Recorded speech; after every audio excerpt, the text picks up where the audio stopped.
today I'm going to show you how I make a super easy basic tomato sauce. I use this on stuffing peppers. I use it in any kind of Mexican casseroles. I use it like I can just take it and cook rice in it to make a Mexican rice. So it's super basic, super easy. It's not even cooked as long as you're going to put it in something cooked, which I'm tonight going to make stuffed poblanos or a poblano casserole.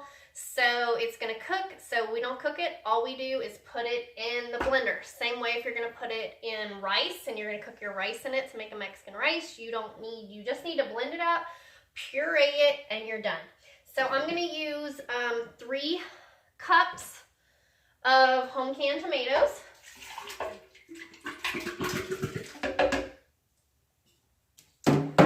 One onion.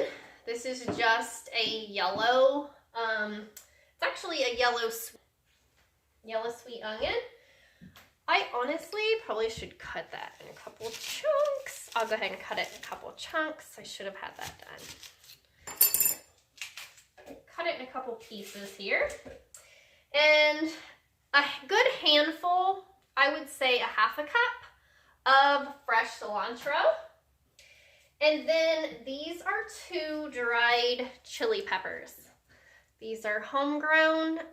You can use any, if you don't have a dried pepper, feel free to use, fresh jalapeno or whatever.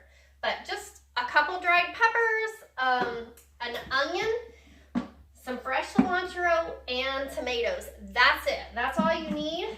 And this will make a really good sauce.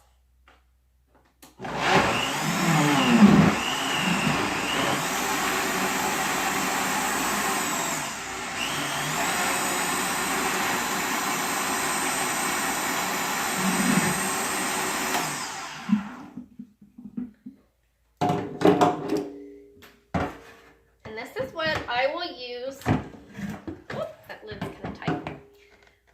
This is what I will use to make my stuffed poblano casserole. So that's super easy. My family will even use this just like a fresh salsa, but I would just add some cumin and just doctor it up a little bit. But this is going in a casserole that has a lot of other spice. But hope you enjoyed it. Check out my video upcoming on my stuffed poblano casserole. Have a blessed day.